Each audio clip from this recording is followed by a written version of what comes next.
Death and dementia. We made it to May of 2025, and just 2 years ago, I should have counted my blessings because we've been dealing with this for quite some time, and I look back at how bad we thought it was, and unfortunately, it gets worse. We should have enjoyed the times while we had them back then.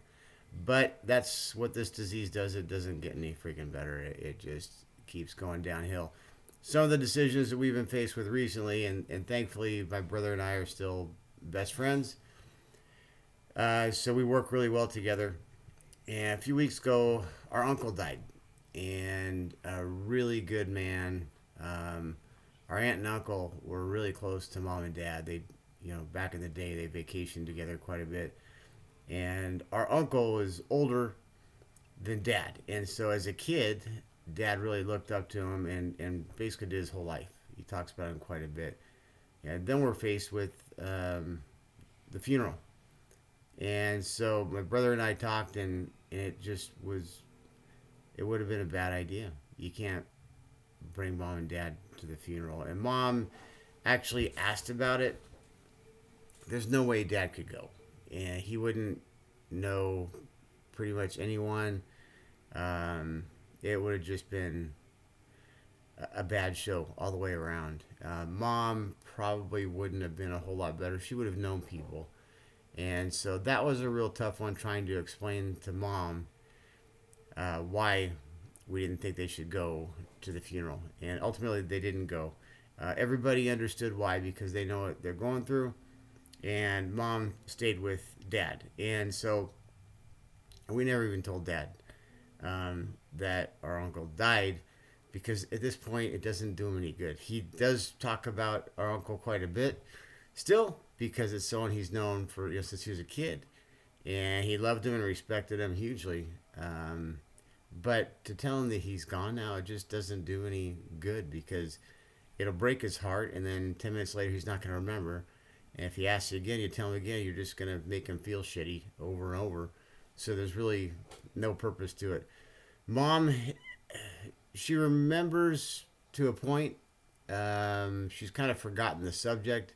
If he comes up, I think she'll remember that he's gone. But she's declined quite a bit since the last time that we talked. Dad's still in memory care. He doesn't recognize us at all. He'll get what the doctors told me early on with dementia is that they'll stop eating right, they'll stop drinking enough fluids, and you can't have someone force them to drink. And dad will actually get a little bit rebellious if they want to give him a shower or things like that, because all those daily activities someone has to do for him now, unfortunately. And at one point they asked him, take your pants off, you have to take a shower, and just kind of know. And he got to the point where we started putting more pants on top of other pants just to kind of prove a point, kind of like a kid. And so you can only push them so far. You have to get their cooperation. So thank God for the staff there. They do a really good job in trying to talk him into certain things. He does take his meds regularly when they ask him, so at least that's kind of a plus. And that's making him at least comfortable with some of the aches and pains and things like that. Where mom is, a lot of the communication she had with people was through her cell phone, and because it was a single button call, and also through email for a lot of friends, back in Germany. And the email was slipping for a while, but that's completely gone. She has no idea how to even turn a computer on. She doesn't really know what it is anymore. The cell phone, she hung in there for a while on that, and now she doesn't know how to use that at all anymore. And so I'm going to start working on contacting more people, let them know, because the only way they can really talk to her is if they call the house phone. And we had to get one of the old school, it's not a rotary, it's a push button, but one of the old school phones with a cord, because her memory being backed up to that time, she's actually familiar with it. She doesn't know how to check voicemail, at all. So people can't leave her a message. Kind of like when I grew up, you call somebody, and if they don't answer, you don't get to talk to them. And that's what we have to kind of explain to people, because anyone who's not going through dementia doesn't really understand why their phone calls or emails aren't being answered. And tell my brother, I explained to them that you just got to keep calling until somebody picks up. That's the only way to contact her.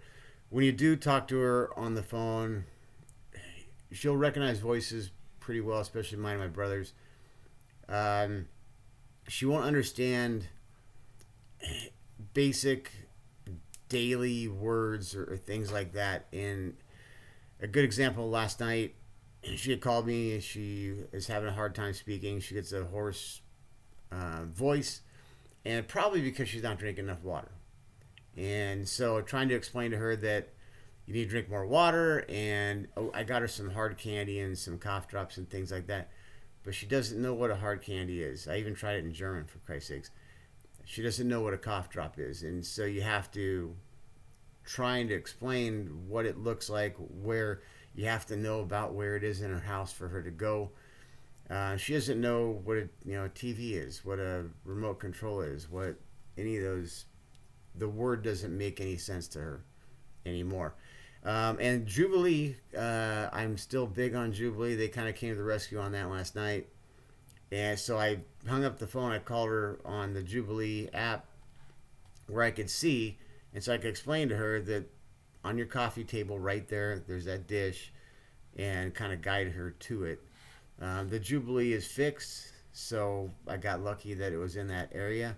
You can't really pan around. I don't know if they have that ability.